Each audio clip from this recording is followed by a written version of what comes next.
When it comes to Saturn, it's hard to summarize just how lucky we were to have the Cassini-Huygens mission. 4 robotic probes have visited Saturn, but of those, Cassini-Huygens has hands down been the most impactful. And I mean that both literally and scientifically. Its data has provided the bedrock for over 4,000 research papers. It discovered 6 new moons and helped us better understand their composition.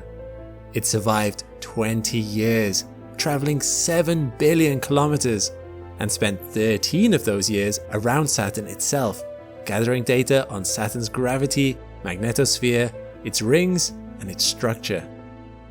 And Cassini kept gathering data right up until the last moments of its life, as it plunged into the mustard clouds of Saturn's atmosphere and ultimately broke into thousands of pieces. Couple that with the fact that it provided some of the most jaw-dropping, awe-inspiring images of Saturn and the solar system to date, and you have one hell of a mission. I'm Alex McColgan, and you're watching Astrum.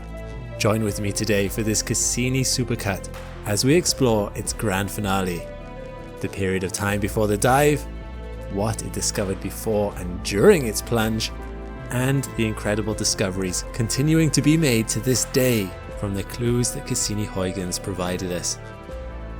If you want to see Saturn's beauty, there is no better way to do it than through the eyes of Cassini in its grand finale. The first probe to reach Saturn was the Pioneer 11 probe in 1979. It was at this time that scientists confirmed that Saturn's largest moon, Titan, had an atmosphere. They knew they had to go back and visit the moon, but this time with a lander. Now, Voyager 1 and 2 were already en route to Saturn at that point, so naturally it was too late to include a lander with those missions. Thus, Cassini-Huygens was born, and in October 1997 it was launched into space. Getting a spacecraft to Saturn is no mean feat, as the whole trip was combating the gravity of the Sun trying to pull Cassini back to the inner solar system. So, to help achieve the speed needed to reach Saturn, Cassini used planets as gravitational assists. It flew by Venus twice, before returning back to Earth. Earth's gravity then slingshotted it towards Jupiter, which gave it the final push needed to reach Saturn. This alignment of planets, which allowed these gravity assists, only occurs once every 600 years, so timing in this case was crucial. And Cassini really scraped past Earth on the second time around too. It was only 1,100 kilometers above Earth's surface at its closest approach. This is made even more interesting when you realize what actually powered Cassini. It was by 3 RTGs, or radioisotope thermoelectric generators. Basically, the power source came from about 33 kilograms of radioactive plutonium. It's this radioactive decay which gave Cassini power, and even until the end of its life, it still produced about 700 watts. The issue with the spacecraft carrying this radioactive substance was that if scientists had gotten their calculations wrong and a crash landed on Earth, everybody on the planet would have been exposed to the radiation. Now, 33 kilograms spread out over the whole Earth is a very small amount, but in the worst case scenario, NASA estimated it would have caused about 5,000 deaths from cancer. They put this down as an acceptable risk though, as the chances of this happening were only 1 in a million. Cassini used RTGs because solar panel technology wasn't good enough at the time for the Sun to power something so distant. With RTGs, Cassini would have a very long operational life, and it might still be able to carry on even now if it wasn't for the fact it eventually ran out of propellant fuel. Cassini had numerous objectives: to understand the structure and dynamic behavior of Saturn's rings, explore Saturn's moons more fully, measure the magnetosphere of Saturn, study Saturn's atmosphere, and study Titan more extensively. This last part is where the Huygens part of Cassini-Huygens comes into play. You see, Huygens was a lander attached to the Cassini spacecraft, designed to see what was going on under the hazy clouds of Titan. Huygens is the part of the mission built and operated by ESA, the European Space Agency. The probe was only about 1.3 meters wide and weighed 300 kilograms. When it detached from the orbiter, it spent 22 days in space before entering Titan's atmosphere. The only system aboard that was active at this point was a wake-up timer, due to wake up the probe only 15 minutes before it entered the atmosphere. And when it woke up, what it saw was amazing. This video is an actual sped-up version of the 2.5-hour descent. The main mission of Huygens was actually about this descent, taking readings from the atmospheric pressure, its composition, wind speed, and so on. And because the mission was only to measure atmospheric readings, the battery life wasn't expected to last long beyond the landing. The scientists thought they could be landing on an ocean or lake, and so had designed Huygens accordingly. From what you see though, it actually landed on what could be the bed of a dried up lake. The mission for Cassini itself has been remarkably successful. As well as scientific data it has picked up over the course of those last 13 years, it has been able to provide some of the most stunning pictures found of space. I just want to showcase some of my favorites of Saturn. And of course, Saturn's moons are beautiful in their own right too, and some very dedicated souls have even taken 1 million photos Cassini has taken to show us what it would be like to be sitting on the Cassini spacecraft. These are real images. They've only been color corrected and enhanced and put in order to show movement. There's no CGI. It's simply amazing.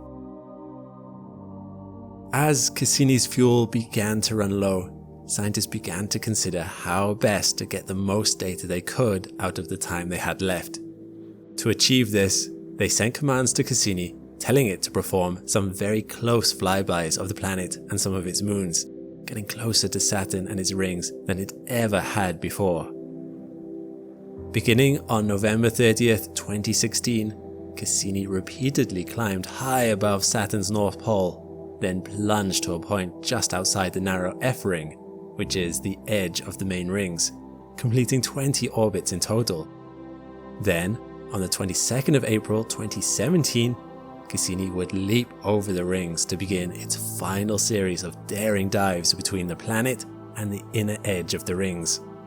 This was the Cassini Grand Finale, a series of loops and dives that brought the probe closer and closer to its object of study, facing greater and greater danger as it flew, until finally, as its data became purest, as Cassini would fly into the embrace of Saturn itself, Cassini's chance for annihilation would become certain. NASA's website states the reason for this final mission. As it plunges past Saturn during the grand finale, Cassini will collect some incredibly rich and valuable information that the mission's original planners might never have imagined. The spacecraft will make detailed maps of Saturn's gravity and magnetic fields, revealing how the planet is arranged on the inside, and possibly helping to solve the irksome mystery of how fast the interior is rotating. It will vastly improve our knowledge of how much material is in the rings, bringing us closer to understanding their origins. Cassini's particle detectors will sample icy ring particles being funneled into the atmosphere by Saturn's magnetic field, and its cameras will take amazing, ultra-close images of Saturn's rings and clouds.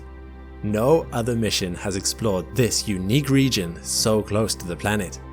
What we will learn from these activities will help improve our understanding of how giant planets, and families of planets everywhere, form and evolve.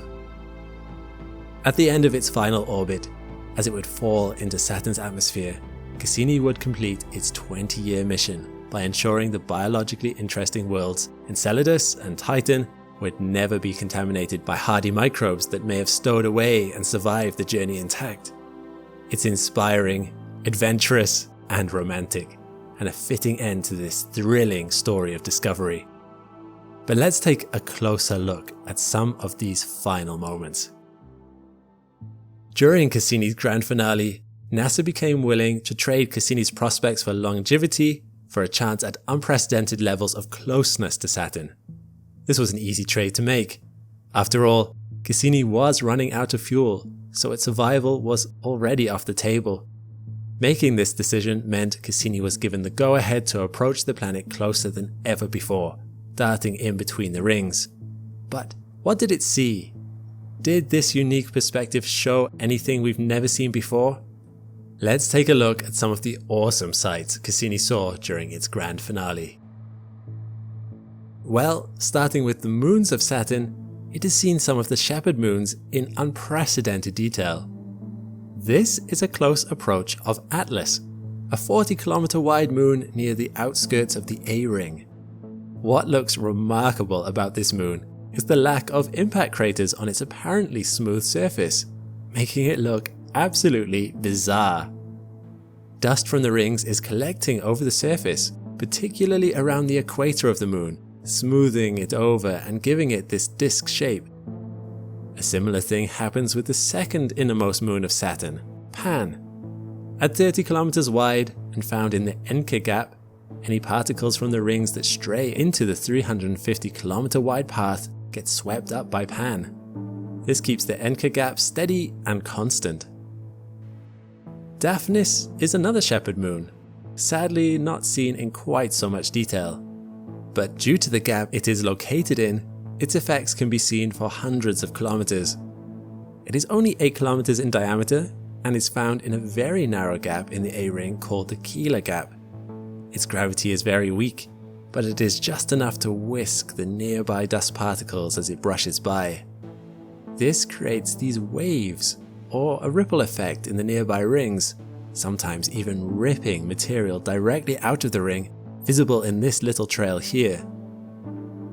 Not only do these ripples move side to side, but up and down too, as can be seen by the shadows they create. I can only imagine what it would be like to sit on Daphnis and watch as waves follow its orbital path, with glorious Saturn and his many moons in the background. It would be quite the sight to behold.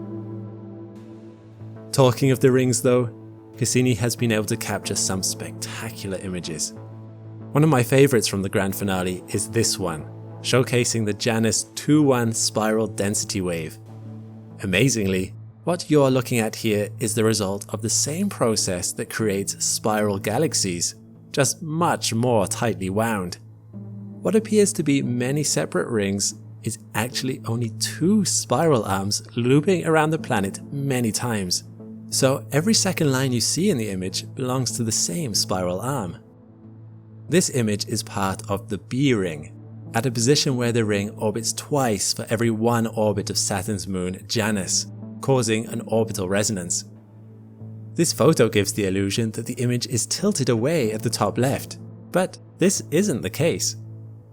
The illusion is created by the way density waves propagate from the planet, the wavelength decreasing with the distance from the resonance. And this is where the resonance gets even more mind-blowing. Janus, the moon that contributes to the resonance, switches positions every 4 years with its close neighbor moon, Epimetheus. Every time this switch takes place, the rings respond, creating a new crest in the waves. NASA says the distance between any pair of crests corresponds to 4 years' worth of the wave propagating downstream from the resonance, which means the wave seen here encodes many decades worth of the orbital history of Janus and Epimetheus. According to this interpretation, the part of the wave at the very upper left of this image corresponds to the positions of Janus and Epimetheus around the time of the Voyager flybys in 1980 and 1981, which is the time at which Janus and Epimetheus were first proven to be 2 distinct objects. This encoding reminds me a bit of a tree trunk encoding how many years it's been alive by the amount of rings it has. Simply amazing. Apart from other beautiful and detailed images of the rings, other interesting sightings have been these little propeller features dotted around the rings in a number of locations. This image shows both sides of the rings. The top image shows the illuminated side and the bottom the unlit side. Scientists do this to compare and try to figure out details. Even though the scale of the image is only about 500 meters per pixel, the moonlet might not even be able to be resolved. You might just be able to see some trace of it in this top image, but what can be seen is that the moonlet is physically connected to the rings by this band of materials. As I mentioned, this wasn't the only moonlet trying to create a gap in the rings. Here is another, found right next to the Encke gap, and here is another, and probably the biggest out of all three. None of these moonlets are thought to be bigger than 2 kilometers, and probably have the density of a snowball. The last interesting thing Cassini was able to image within the rings is extremely small but solid objects which are formed around the F ring, potentially caused by the perturbations of some of the Sheppard moons around there. They seem to be solid, as they have survived crashing into the F ring a number of times, kicking out dust and particles which sometimes then even follow their orbit, as can be seen by the haze around them. The objects themselves are not actually visible due to the dust obscuring the view. Lastly, let's look at the planet itself. As Saturn's northern hemisphere was in full summer at the time Cassini flew by, its remarkable hexagon around the pole was in full view. In the center of the hexagon is found a permanent polar vortex with the eye wall of a massive hurricane. Interestingly, the pole seems to be changing color with the season, as you can see quite clearly in comparison to 2012, where the pole appeared quite dark in color. With the assistance of other wavelengths of light, other storms are visible and can be seen dotted all over the planet, as well as bands reminiscent of Jupiter, just not quite so vivid in natural light. Also, because of the proximity of Cassini to the planet, it was able to get a good look at the planet's horizon. On the left of the image can be seen a haze in the stratosphere of the atmosphere that disappears towards the right of the image. When Cassini did enter the atmosphere on its final approach, it was thought it would not survive to even reach this haze. However, scientists weren't too worried about that. What was of particular interest to scientists is what the atmosphere consists of. Cassini would dive into that atmosphere to find that information, and would burn up in the process, making it the last readings that Cassini would ever send. But 1 week before it entered the atmosphere, Cassini was still taking images. Some of these final images are fantastic, although be aware that Cassini is not capable of real-time video capture. The videos I'm about to show you are time lapses, the splicing together of countless individual images into glorious visualizations of what it would be like to fly with Cassini on its ultimate journey into Saturn. Not all of these images are of Saturn itself. The first time-lapse we will look at is from the 8th of September 2017, only 1 week before the end of Cassini's mission. One of the main focuses of Cassini during its mission was the moon Enceladus, one of the prime candidates in the solar system to contain life in a subsurface ocean. Cassini discovered over 100 water plumes erupting through the moon's crust from this ocean, water which freezes in the space environment and has now formed the beautiful E-ring around Saturn. This ring is very tenuous, only visible when backlit by the sun, and is potentially the bluest naturally occurring object in the solar system. Here is a great view of Enceladus's effect on the densest part of the E-ring. You can see the plumes disturbing and replenishing the ring. Cassini's final look at Enceladus's plumes were captured in this remarkable time-lapse taken over a 14-hour period. On the 11th of September, Cassini was near the furthest point of its final orbit and captured this beautiful mosaic in natural light. Visible are the thickest of Saturn's rings, D, C, B, A and F, with Saturn's short shadow being cast over them. Saturn's northern hemisphere was experiencing summer during this time, which means that Saturn's most famous hexagon storm is visible in all its glory. You can also just about notice Saturn's subtle bands in natural light. What's really interesting about this image, however, is that the night side of Saturn is dimly illuminated. This is due to light reflecting off the rings, meaning Saturn's nights in the hemisphere facing the sun don't get that dark. Below the glow of the rings, Saturn is pitch black. As Cassini began to approach Saturn again on the 12th of September, it took images of Saturn's atmosphere near the planet's terminator line. Incredibly, because the sun is so low in the sky here, huge cloud structures can be seen casting shadows that stretch for many kilometers. You may think this is a close-up of Saturn, but actually we are looking at a scene about 5,500 kilometers across. Saturn's moon Titan could easily fit in this shot. Cassini was getting closer and closer to Saturn. On the 13th of September, it peered one last time at Daphnis. And some of you keen observers will notice ripples in front of the moon as well as behind. This is due to orbital speeds of the rings and the moon. The inner ring orbits faster than Daphnis, meaning the ripples overtake the moon, exposing more ring material to the moon's gravity. On the other hand, the outer ring travels slower than Daphnis, meaning the ripples lag behind the moon. By the time the ring material reaches Daphnis on either side again, the ripples have already smoothed out. On the same day, Cassini had one last look around the Saturn system. It captured a view of Titan, a moon it focused on heavily during its mission, a remarkable world with a thick nitrogen atmosphere. It also peered at Saturn's rings, with the uneven F ring just about visible at the bottom of the image. And as Saturn got bigger, it took one last look at Enceladus over a 40-minute period before it disappeared from view behind the limb of Saturn. The final image Cassini ever took was looking over the region where it would plunge into the atmosphere. It was nighttime here, and so Saturn is lit up by light reflected off the rings. On the final day, photos were not on the science agenda.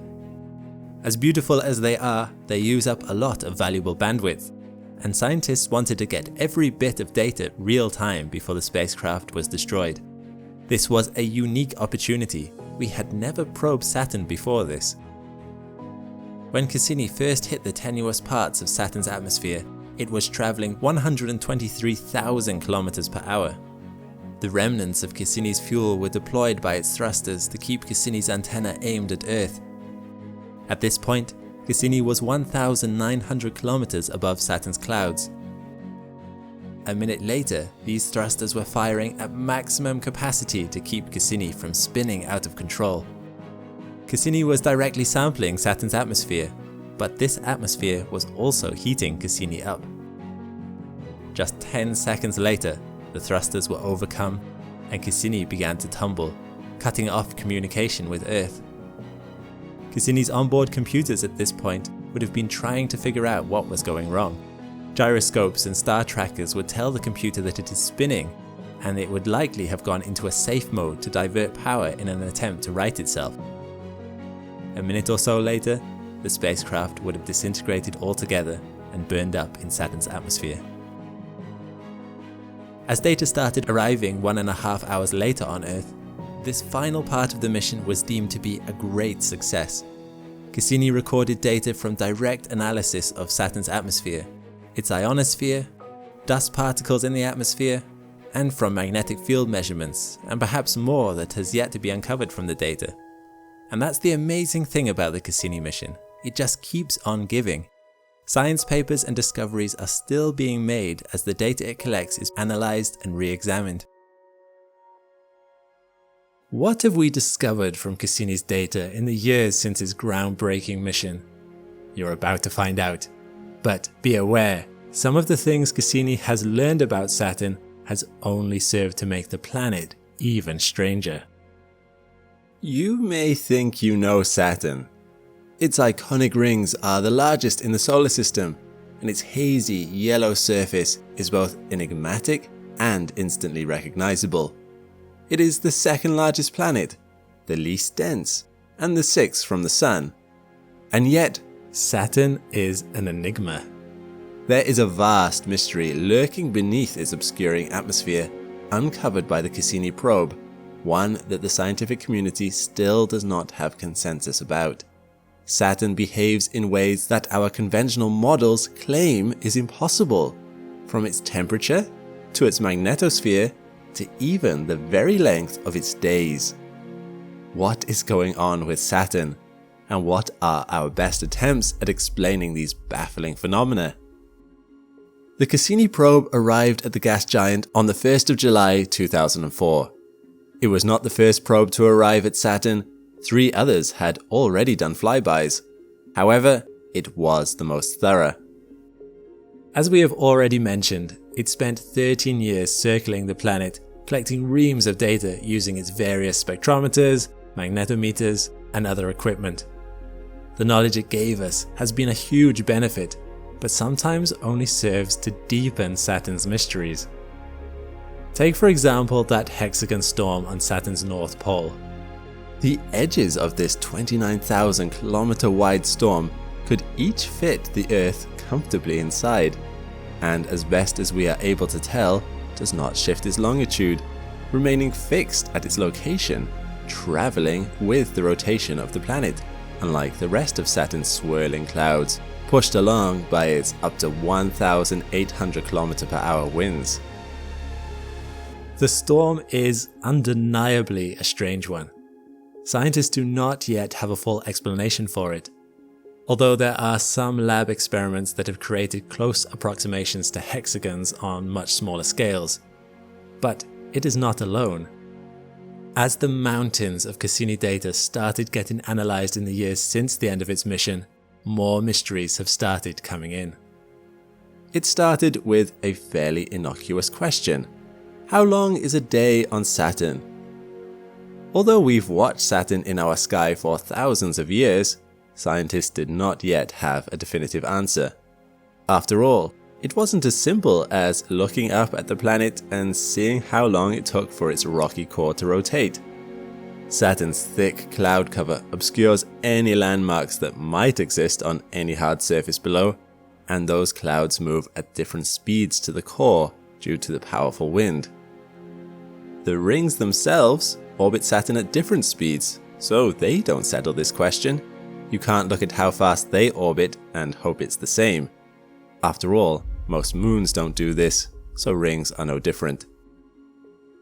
Rather cleverly, scientists do have techniques for figuring out the rotation of a gas giant by looking at its magnetic field, and it was hoped that this method might be used on Saturn.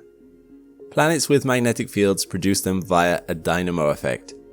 As the planet rotates, liquid metal in the core spins and shifts, and this colossal motion of molecules creates massive currents of energy, which in turn produce magnetic fields. One feature of this is that, thanks to this rotation, the pole of this magnetic field is always off from the axis of rotation for the planet itself. If the two lined up, the magnetic field wouldn't survive for long. So all you have to do is detect the magnetic fields around a planet, which Cassini could do, and watch as the magnetic pole shifts in a circle around the true axis of the planet. Once the magnetic pole has completed one rotation, you have your day. Only Saturn apparently does not play by the rules, and its magnetic pole is almost perfectly aligned with its axis of rotation, to an order of accuracy of less than 0.1 degree. And, in spite of dynamo theory claiming that this should be impossible, Saturn's magnetic field is alive and well. Its magnetic moment is 580 times more powerful than Earth's, and is extremely influential on the Saturn system as a whole. Scientists do not know how this magnetic field occurs, as it is impossible under dynamo theory, but no other method for producing such a field is proven. Either a planetary dynamo is at play in Saturn's core, but some other effect is occurring in the atmosphere to warp the magnetic field lines to be perfectly aligned with the axis of rotation, or we are observing a completely new method of producing a magnetic field on Saturn. So it was back to the drawing board for solving a Saturn day. Fortunately, radiation proved to be of more help. Saturn is an electrically live system. Charged ions move between the layers in its atmosphere, even between its rings and its ionosphere. Scientists noticed that Saturn emitted radio waves as a result of all the magnetic fields at play, and these radio waves rose and fell in intensity. In fact, it seemed to mirror what you might expect to see as a result of the planet rotating. higher levels of radiation would appear every 11 hours or so. As a result, scientists concluded with some certainty that this was Saturn's day length. Their initial estimate based on Voyager data was 10 hours 39 minutes and 23 seconds. It was hoped that Cassini would be able to improve the accuracy of this figure. Initially, Cassini was able to do so. But then it got really weird, because over the course of the 13 years of Cassini's study of Saturn, this number started to shift. It drifted about 1% over the course of a year, sometimes rising, sometimes falling. This almost seemed to imply that the planet itself was altering the speed of its rotation, sometimes speeding up and sometimes slowing down. To be clear, a planet as massive as Saturn should not be doing that. As such, scientists concluded that this wasn't happening, and some effect must be once again muddying the waters around Saturn. Some aspect of the atmosphere was causing shifts in the fields, making the radiation fluctuate over time, hiding the true rotation of the planet beneath a cloaking shimmer. Another key consequence of the planet's magnetic field is the auroras that shine at Saturn's poles. But while on Earth, our auroras are the result of solar wind interacting with our atmosphere, it is thought that this does not account for the auroras on Saturn. Cassini detected that at least some of them occurred regardless of what the solar wind was doing at the time, meaning that Saturn's auroras are non-solar originating. Something strange must be going on inside Saturn. It was hotter than it ought to be too. It radiates out into space about twice as much as it receives from the Sun. And while some of this may just be gravitational compression of the planet, the rest needed some other way to account for it. Ultimately, all of this needed some unifying explanation. And fascinatingly, thanks to Cassini's data, we discovered the key to all of it may lie within Saturn's gaseous atmosphere.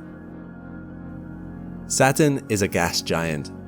It is almost entirely made of hydrogen and helium.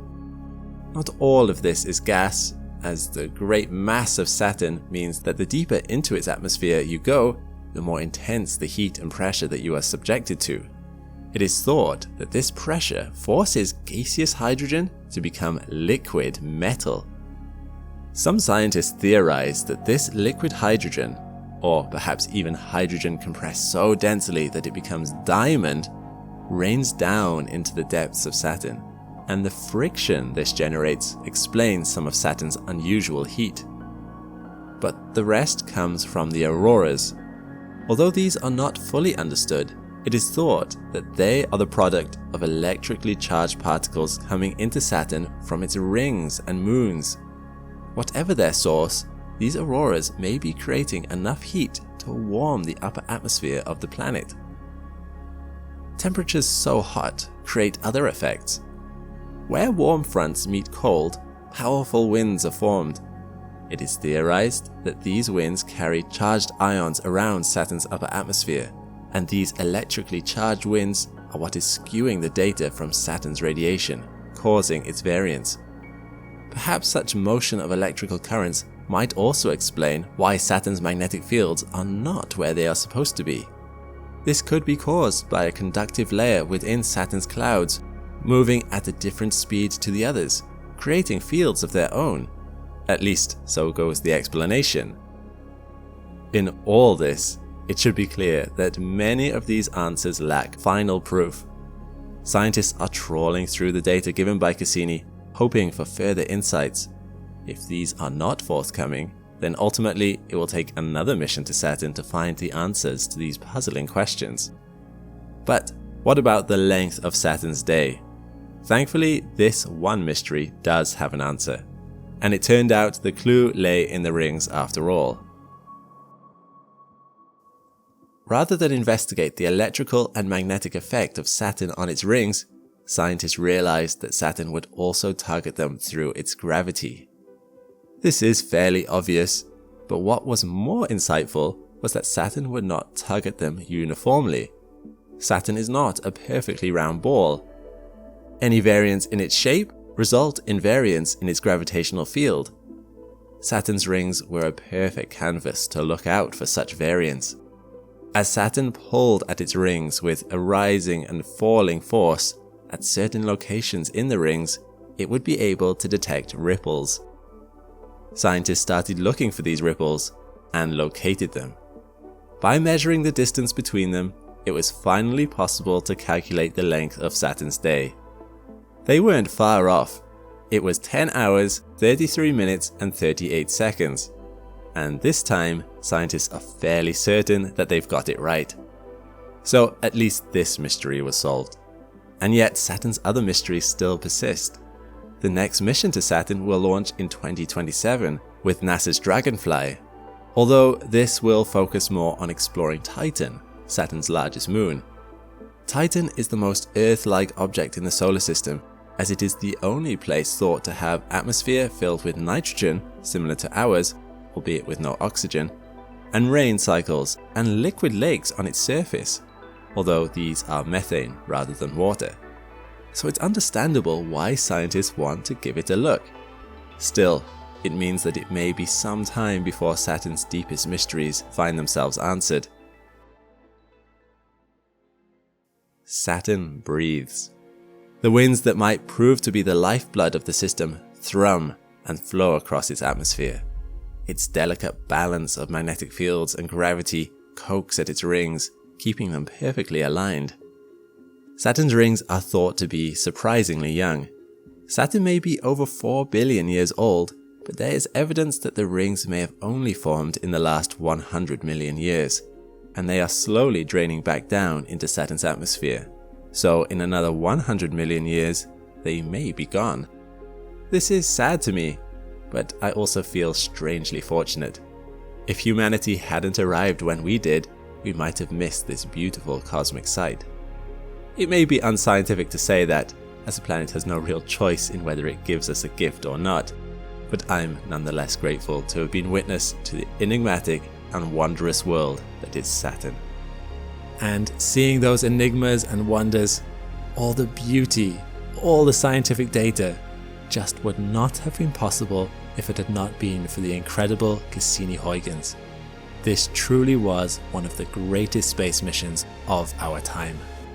Jupiter, a place of colossal storms, deadly radiation, and captivating beauty. A powerhouse whose mass is so great it influences even the Sun itself. Jupiter is fast becoming one of the most studied objects in our solar system, with 7 flybys, 2 orbiters, with 1 still in operation today, and 2 additional planned missions. There is so much to know about the 5th planet from the Sun. What causes its distinctive red coloration? What is it made of? What lies beneath its obscuring clouds? What do we know about its great red spot? Jupiter holds a vital role in protecting our solar system, and it's time to delve into its mysteries. I'm Alex McColgan, and welcome to Astrum. Join me today as we explain everything you could want to know about Jupiter. The 5th planet from the Sun, Jupiter is found on the outskirts of the asteroid belt and sits between the orbits of Mars and Saturn. It is 778 million kilometers away from the Sun on average, or 5.2 astronomical units, and completes an orbit every 12 Earth years. The axial tilt of the planet is small, only 3 degrees. This means it doesn't experience much change in seasons, unlike Earth and Mars. And very much like Saturn, its radius at the equator is greater than at the poles. It is a massive planet, the largest in our solar system. It is so massive, its mass is 1,000th that of our Sun. That might not seem like a lot, but once you realize the Sun contains 99.86% of all the mass in the solar system, you'll realize that Jupiter equals almost the remainder. Its mass is 2.5 times that of all the other planets in the solar system combined. And this brings about an interesting phenomenon. The barycenter between Jupiter and the Sun is actually above the surface of the Sun, at 1.068 solar radii from the Sun's center. Let's talk about barycenters. When we think of an object orbiting another object, we don't necessarily think that the smaller object has a gravitational influence on the bigger object. That's because, most of the time, the effect is negligible, like the ISS orbiting Earth, or even Mercury orbiting the Sun. But it does still happen.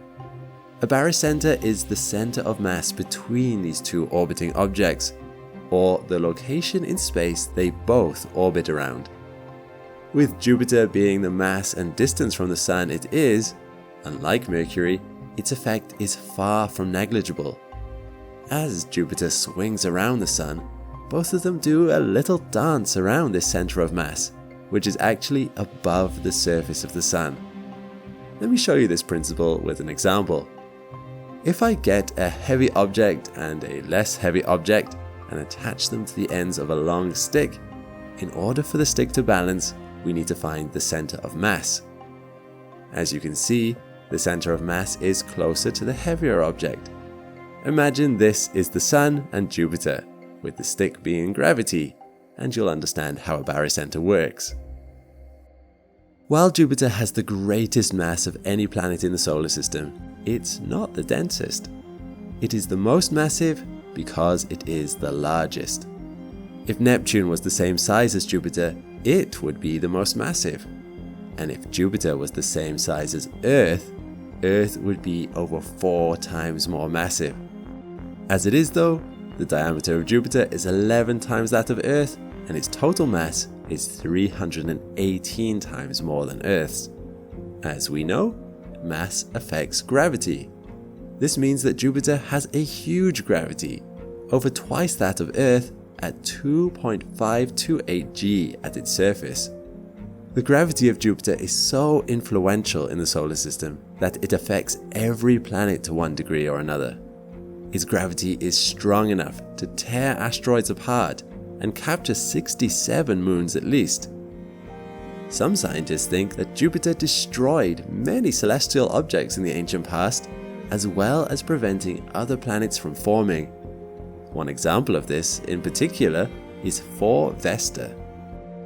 Scientists even predict the gravity of Jupiter is so significant around the solar system that it is perturbing Mercury's already eccentric orbit enough that in a few billion years, the tiny planet may either crash into the Sun or be ejected from the solar system altogether.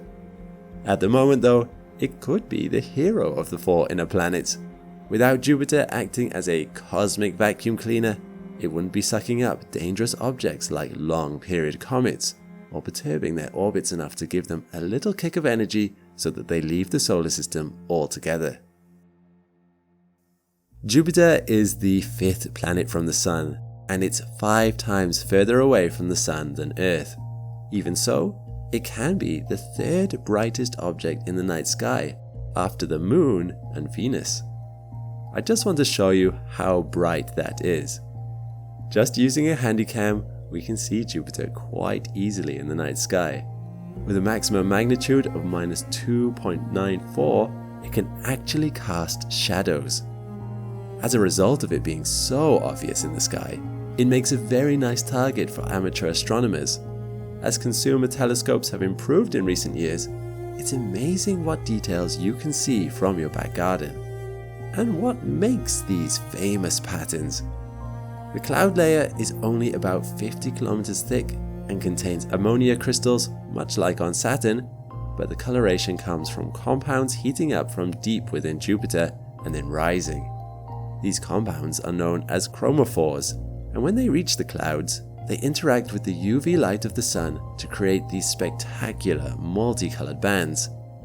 This is quite the cycle though, and the face of Jupiter can change dramatically over time. Even if their colors do change, the actual latitude of these bands remains consistent enough to be given identifying designations, but they can vary in width over the course of time. Lots of storms and turbulence occur where these bands meet, and it is the reason and engine behind Jupiter's very famous Great Red Spot. This storm is huge. It can easily fit the diameter of Earth within it. It has existed for as long as we've known, since it was first discovered in the 17th century. It might very well be a permanent feature of the planet, but interestingly, it has decreased in size since observations began. The reason for its reddish color is unknown, and the color of the spot can vary greatly, from brick red to almost white. The most recent theory for its color is chemical compounds being broken up by the UV light from the sun, much in the same way as the process that happens on the rest of the planet. The storm is actually much higher up in the atmosphere than the surrounding clouds, and as a result can interact with the sunlight a lot more. This would explain why its color can be much stronger than anything else around it. But Jupiter doesn't just have one scientifically interesting storm. Another storm, known as Red Spot Jr., formed when 3 storms merged into one between the years of 1998 and 2000. And it has so far passed unscathed by its bigger neighbor and is now quite a prominent feature of the planet. It could last for another couple of hundred years if it avoids the same fate of a similar storm which passed right through the heart of the Great Red Spot. So, what do we think Jupiter is made of? Well, much like Saturn, under the atmosphere are gaseous, then liquid, and then metallic forms of hydrogen. The further into the planet you go, the greater the pressure becomes. Under immense pressure, hydrogen acts as a metal, and beneath that is an ice or a rocky core. Because we can't recreate on Earth the immense pressures Jupiter experiences, we don't really know what properties these materials have at the core. Roughly 90% of Jupiter is thought to be hydrogen, 10% helium, and then trace amounts of methane, ammonia, and others.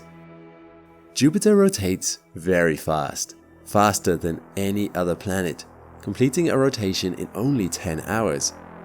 But due to it not being solid, it doesn't rotate the same speed all over, a rotation at the poles taking 5 minutes longer than at the equator. As a child, I was very curious why Jupiter wasn't a star. Considering Jupiter is so massive, plus it is predominantly made of flammable hydrogen, surely someone just needs to throw a match in to set it alight. Well, the sad news for my inner child is that stars don't really work that way. Plus, there's barely any oxygen on Jupiter to allow for combustion. Stars produce their heat from nuclear fusion caused by the extreme pressures found at the star's core. Current thinking is that Jupiter would need to be roughly 75 times more massive than it is now to be massive enough to be a star.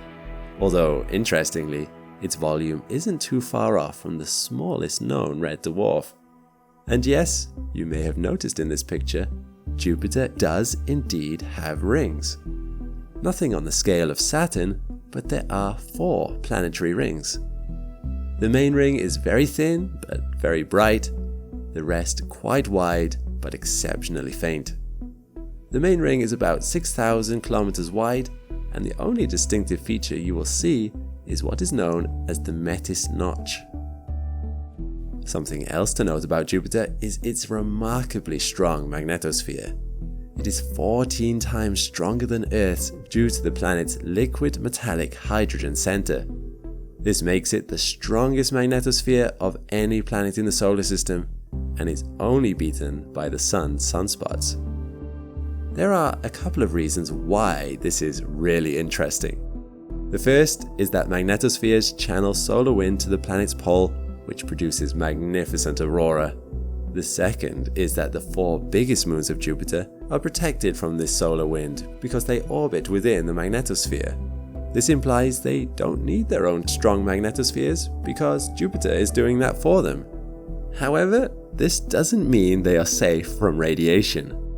Jupiter has a powerful radiation band around it, the same radiation band that has crippled any probe that went through it.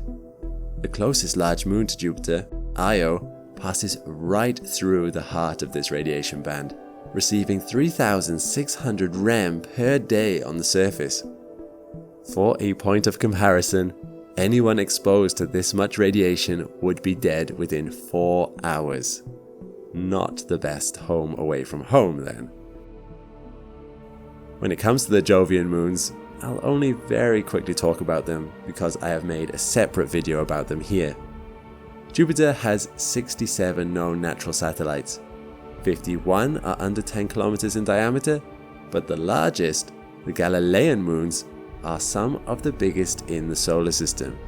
They are Io, Europa, Ganymede, and Callisto, and they are all interesting in their own right. Ganymede is actually the biggest moon in the solar system and has a greater diameter than that of Mercury.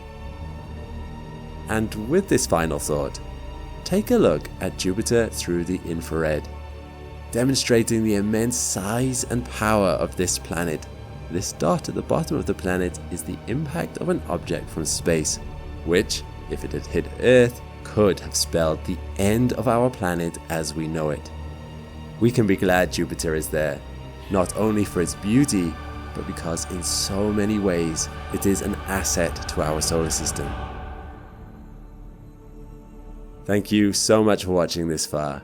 Did you learn something today about Jupiter you never knew before? And what planet remaster would you like to see next on this channel for this series? Let me know in the comments below, and I'll see you next time. Uranus, the ice giant. This cold, bluish-grey marble seems like a desolate waste in the far reaches of the solar system. But in actuality, there are some fascinating facts about this planet which make it unlike anything else in the solar system. I'm Alex McColgan and you're watching Astrum. Stick with me on this journey and we will explore almost everything you could want to know about Uranus. The first unique aspect of Uranus is its name. All the planets are named after Roman gods except Uranus. It's named after the Greek god of the sky, Uranus. The Latinized version of this word is what we use today. Had they just kept the Greek version, it might have saved a bit of embarrassment as people stumble over saying Uranus in a polite way. It even has two ways to pronounce it, as no one has been able to definitively agree on the matter: Uranus and Uranus. Uranus is also very special in the way it rotates and orbits. It is the 7th planet from the Sun, the second from last planet. It orbits on average around 19.2 astronomical units from the Sun, which means it is over 19 times further away from the Sun than our Earth. This varies throughout its year by 1.8 astronomical units, the biggest difference of any planet. Being this far away from the Sun means it is freezing cold, minus 220 degrees Celsius cold, which makes it the coldest planet in the solar system. Its year lasts 84 Earth years. When it was first discovered, astronomers attempted to predict its orbit. After some time though, they realized it hadn't followed their predictions, and concluded that the reason was because there was another planet that had a gravitational influence on it. They mathematically predicted where this planet should be, and as a result, Neptune was discovered. Interestingly, the same theory surrounds this as yet undiscovered Planet X or Planet 9. Some far out objects in our solar system are not where they should be, and theory suggests this is because of another planet that has a gravitational influence on them.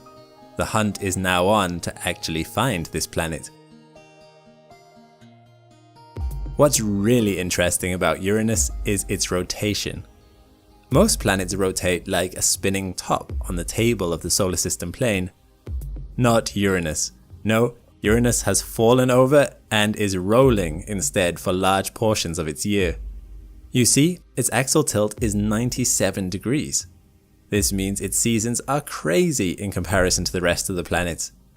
During its solstice, or the time of year when the sun is highest or lowest in the sky, one hemisphere of the planet always faces the sun, while the other is in complete darkness. It kind of looks like the planet is rolling along its orbit. Only a very narrow strip near the center of the equator of the planet experiences day and night during this time, but the sun does only just rise above the horizon. The poles, on the other hand, get 42 years of continuous darkness, followed by 42 years of daylight. During its equinox, which is the opposite of a solstice, the planet has a more normal day-night cycle. Uranus is currently leaving its equinox, having passed it in 2007, and is now heading back towards a solstice. Uranus rotates once every 17 hours and 14 minutes. Because its surface is not solid, however, some parts of the atmosphere rotate faster than others, and due to high winds, some sections can make a full rotation of the planet in only 14 hours. This strange rotation and axial tilt means it is the only planet in the solar system that gets more energy from the sun at its poles than at its equator on average.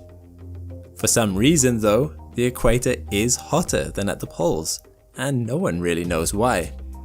Speculation also exists as to why Uranus rotates the way it does in the first place, although it is generally accepted that a large Earth-sized planet crashed into Uranus, knocking its rotation on its side. How big actually is Uranus? Well, it is the least massive of the gas giants at 14.5 Earths compared to Neptune's 17 Earth masses. Its diameter though is just bigger than Neptune's at 50,700 kilometers, about 4 times more than Earth's. Because this mass is spread out over a large area, the gravity on Uranus is only slightly less than on Earth, at 7.8 meters per second squared, or 0.89 Gs. That would feel quite comfortable. And what is it made of? Well, it is believed to have a core just smaller than Earth of rocky silicate material, which is surrounded by a mantle of water, ammonia, and methane ices. Although it's referred to as ices, this mantle is in fact very hot, reaching almost 5,000 degrees Celsius, and is more like a liquid ocean surrounding the core. So, to call Uranus a gas giant is a bit disingenuous. It is certainly not gaseous all the way through. The atmosphere is in fact very insubstantial in comparison, only consisting of a total of 0.5 Earth masses, with most of the mass of Uranus being in this core and mantle. The atmosphere is comprised of mostly helium, hydrogen, and 2.3% methane, and then a cloud layer on top. It's this methane that gives Uranus its aquamarine or cyan color. Very interestingly, some models suggest that pressure at the base of the mantle on Uranus is enough to break the methane molecules apart, which then compresses the carbon atoms from the methane into diamonds. These diamonds rain through the mantle like hailstones. The very base of the mantle could be a layer of liquid diamond or carbon with solid diamond bergs floating in it. We'll fly away from the planet just a little bit now to have a look at its planetary ring system. Uranus, much like the other larger planets in our solar system, has rings. It has 13 very dark and young rings. Most are not bigger than a few kilometers wide, and they are thought to only be 600 million years old, much younger than Uranus. They are comprised of extremely small particles, the biggest being only a few kilometers across, made of water ice and dark radiation processed organics. Their albedo doesn't exceed 2%, or in other words, they are darker than wet soil. As we'll see shortly, Uranus has a lot of moons, and the rings are thought to be the result of high-impact collisions with some moons in the past. It is unclear why some of the rings are kept so narrow, the usual explanation being that the rings are kept in line by Sheppard moons, but this is only the case for one of the rings here. Uranus was discovered to have rings in 1977, when an occultation of a star occurred. The star dimmed a few times on either side of Uranus as Uranus moved in front of it, confirming the presence of rings. Uranus has only been visited by spacecraft once, and that was in 1986 by Voyager 2. Voyager 2 discovered a lot of the rings and moons of Uranus, giving us close-up shots of the faint ring system. When Voyager flew by though, this only brought the total of known rings to 11. When Hubble was launched, it also had a look at Uranus, discovering 2 additional rings that had never been seen before. The outermost ring is twice as far away from Uranus as the previously thought outermost ring. And as promised, here is a look at the many moons. And usually, the moons are named after figures in English literature. Overall, Uranus has 27 known moons divided into 3 categories. The 13 inner moons, 5 major moons, and 9 irregular moons. The inner moons are connected with the rings of Uranus, some of which may have provided the ring's materials. The largest of these moons is called Puck, at only 162 kilometers in diameter. It is the only inner moon to be captured in detail by Voyager 2. Interestingly, these inner moons constantly perturb each other, and the system is very unstable. There's a good chance that some of them may collide again in the future.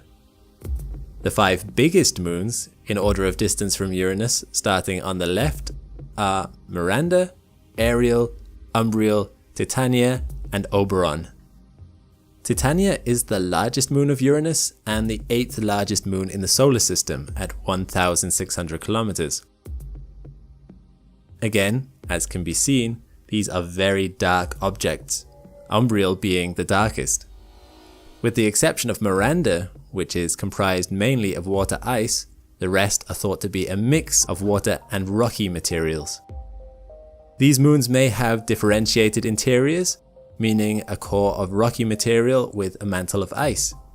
Between the core and the mantle could well be an ocean layer of liquid water. Interestingly, the axial tilt of the large moons is the same as Uranus, meaning that during solstice, if you were to look at the sun, it would only ever move in a circle in the sky, never setting. During solstice, only one side of the moon faces the sun, meaning a constant daytime. The final 9 known moons are irregular moons. They are likely to be captured objects and are much further out than the last of the big moons, Oberon. They vary in size from 20 kilometers to the biggest, Sycorax, which is about 200 kilometers in diameter. Finally, let's explore Uranus's climate and magnetosphere. Uranus's seasons are quite unique in the solar system due to its exceptional axial tilt. Telescope technology has only allowed us to resolve details on the surface of Uranus for the last few decades, which means it's difficult to be able to say with certainty if there are changes between Uranian years. What has been observed though is that as the planet approaches solstice, the pole brightens and a collar forms. Moving away from solstice, the pole and collar dim. This brightness is thought to be due to the thickening of methane clouds, although the cause is not clear. Seasons also affect storms in the upper atmosphere. Storms are relatively rare on Uranus compared to other gas giants, but are thought to be caused by changes in the seasons.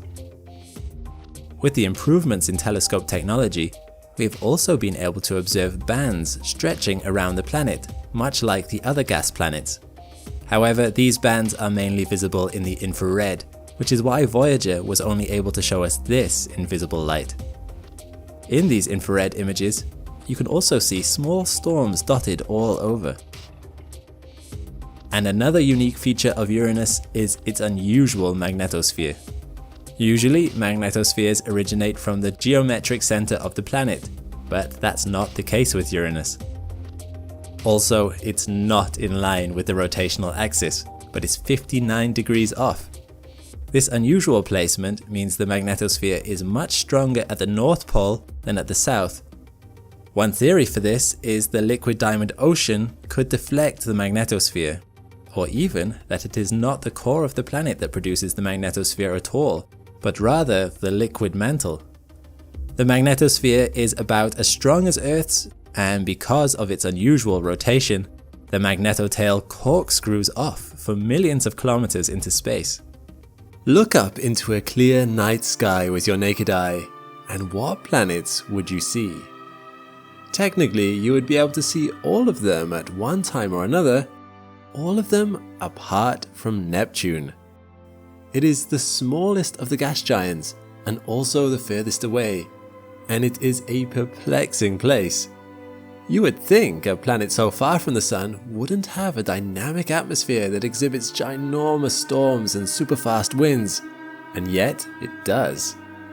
So why is this planet as interesting as it is? I'm Alex McColgan and you're watching Astrum, and today we're going to delve into everything you could want to know about Neptune. Let's start right at the beginning. Neptune is the only planet found through mathematical prediction.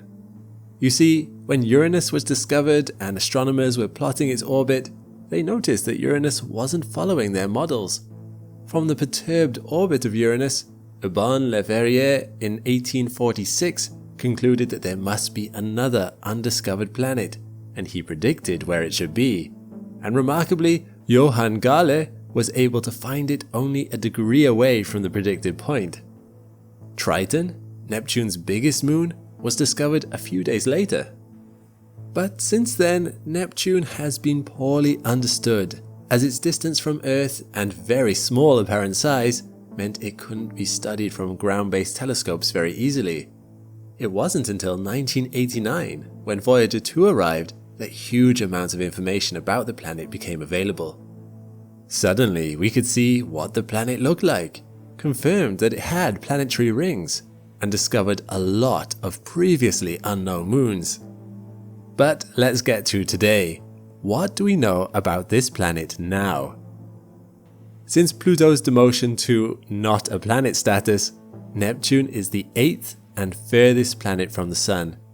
It orbits at 30 astronomical units from the Sun on average, which means it's 30 times further than the Earth's orbit from the Sun. 30 astronomical units, in other words, is 4.5 billion kilometers. And from that you can see why it would take a space probe, using current technology, 13 years to reach Neptune. 4.5 billion kilometers is a considerable distance.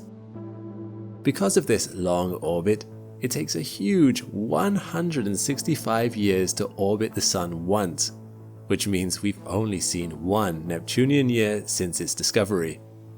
This distance from the Sun means the average temperature in Neptune's atmosphere is very cold, minus 201 degrees Celsius. Its axial tilt is 28 degrees, meaning it's similar to Earth and Mars, which have 23 degrees and 25 degrees respectively. This means it has seasons similar to Earth and Mars too, the big difference being these 4 seasons last 40 Earth years each. At this moment in time, the Southern Hemisphere is experiencing spring. During this spring, the Southern Hemisphere receives more sunlight and appears brighter. This increase in brightness is actually quite noticeable, which is strange, as you would have thought that because the Sun is 900 times dimmer on Neptune than on Earth, from that distance it wouldn't make much of an impact. But even if it is only a small impact, it makes an impact nonetheless, and the increased sunlight levels in the Southern Hemisphere warm it up by about 10 degrees Celsius compared to the rest of the planet. This comparably higher temperature releases frozen methane into the stratosphere, causing its increased brightness, whereas elsewhere on the planet it remains frozen and stays deeper in the troposphere. Just a quick recap of the spheres of a planet. The troposphere is the lowest atmospheric level, followed by the stratosphere. Above those layers are the mesosphere, the thermosphere, and then the exosphere. But that's a very interesting topic in itself, and we'll save it for another video. If you look at the weather on Neptune, it actually has the fastest wind speed of any planet, with wind speeds blowing westward on the equator reaching a staggering 2,160 kilometers per hour, nearly a supersonic flow. And interestingly, most winds travel retrograde to the rotation of the planet. Bands are also formed on the planet, as well as colossal storms. When Voyager 2 passed by the planet in 1989, it saw the Great Dark Spot, a storm about the size of Earth passing through its atmosphere. Voyager also saw the smaller storm known as the Small Dark Spot, south of its big sibling. As Voyager 2 approached Neptune, this smaller storm changed in shade from dark to light. When Hubble was launched, astronomers were curious to see the fate of these storms, to see if they were a permanent feature like Jupiter's Great Red Spot. But when Hubble was pointed at Neptune in 1999, these storms had completely disappeared, and storms have come and gone ever since. Giant, bright, high-altitude clouds also come and go. But why then doesn't Uranus, which is very similar in composition and size to Neptune, also have such a blustery atmosphere? Don't get me wrong, wind speeds on Uranus are fast too, but it doesn't compete with Neptune at only 900 km per hour. Can all this only be due to interactions with the Sun and its seasons? Something else must be at play here to explain the extremes in weather. The answer may lie deep beneath Neptune's surface. I mentioned that Neptune is the furthest planet from the Sun, so you would have thought it's also the coldest. But actually, Uranus is the coldest planet in our solar system.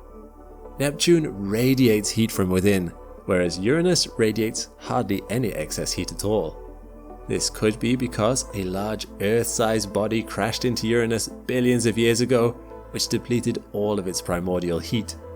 Astronomers now theorize that the more active weather on Neptune might be due, in part, to this higher internal heat. What is Neptune actually made of then? Its internal structure and atmosphere is thought to be very similar to Uranus. Its atmosphere is composed of mainly 80% hydrogen and then 19% helium, with very small amounts of methane. It's this methane though that gives Neptune its blue color, although it's a darker shade of blue compared to Uranus's cyan. Again, like Uranus, there is a liquid mantle of water, ammonia and methane ices surrounding the core. And where the core and the mantle meet, the pressure is so great that the methane may break apart and diamonds are formed under the pressure. Likely not diamonds as you or I know, but there could be a liquid carbon ocean with solid diamond bergs floating in it, and diamonds raining down through the mantle like hailstones.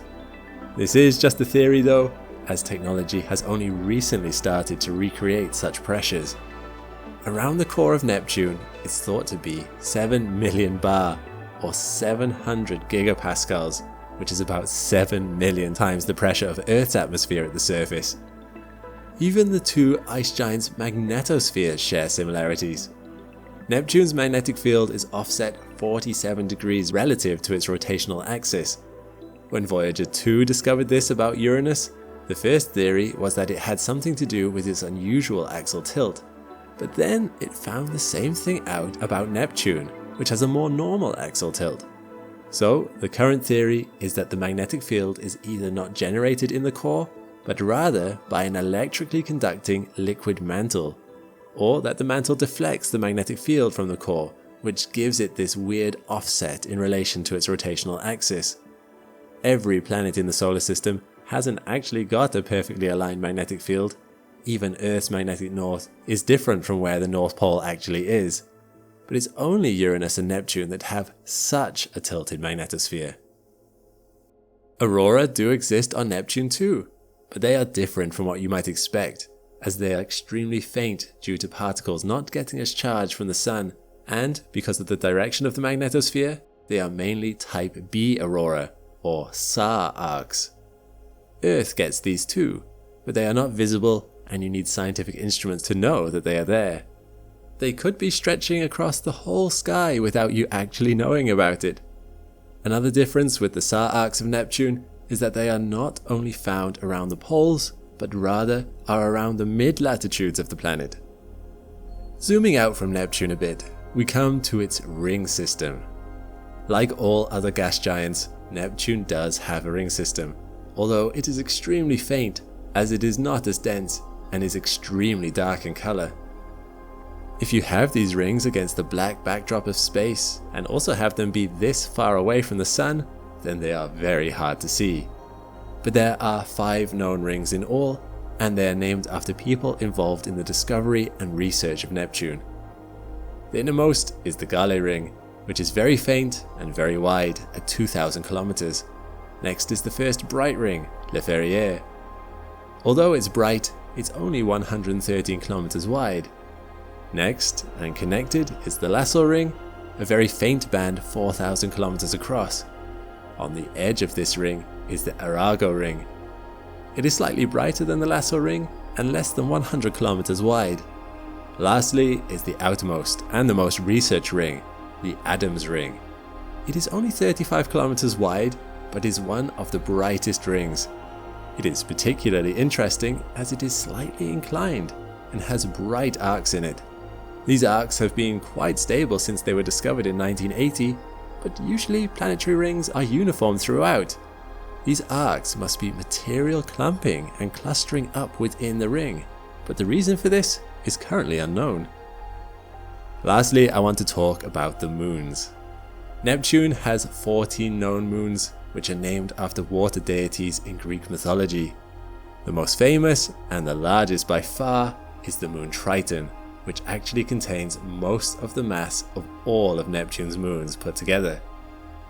I personally think it is one of the prettiest moons in our solar system, as it has amazing patterns and is burnt orange color.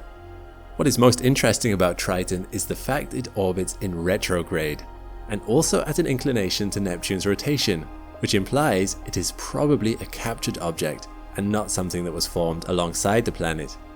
Triton might be the cause of the rings of Neptune, as it would have disrupted the orbits of moons, possibly causing them to collide and break up into what is now the rubble of the rings. Triton is even bigger than Pluto, and also has a tenuous atmosphere. Voyager 2 even saw faint clouds on its flyby of the moon. The next biggest moon is Proteus, which is a little irregular in its shape. Normally we only see this on smaller objects like asteroids, but Proteus is actually bigger, at 400 kilometers across, than the spherical moon of Saturn, Mimas. Why it is not a sphere is explained by past collisions of things hitting the moon, leaving these massive craters which you see. The inner regular moons orbit around the rings, some acting as Sheppard moons. The outer irregular moons are all likely captured moons. Some of the irregular moons orbit prograde and others retrograde. The outermost moons of Neptune are Samathe and Netho, and are the furthest out satellite of any planet that we know of to date.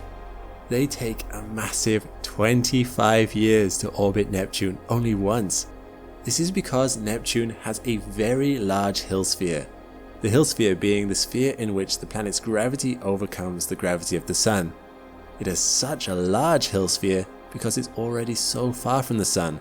The Sun's gravity has less of an influence around Neptune than at the biggest planet, Jupiter. Well, thank you for watching. Did you learn something interesting about Neptune today?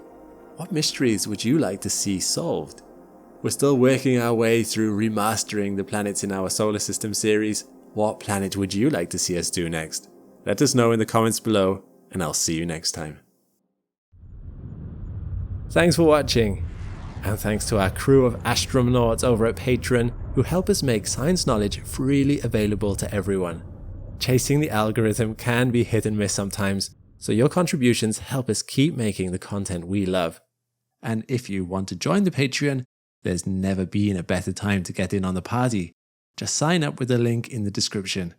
When you join, you'll be able to watch the whole video ad-free, see your name in the credits, and submit questions to our team.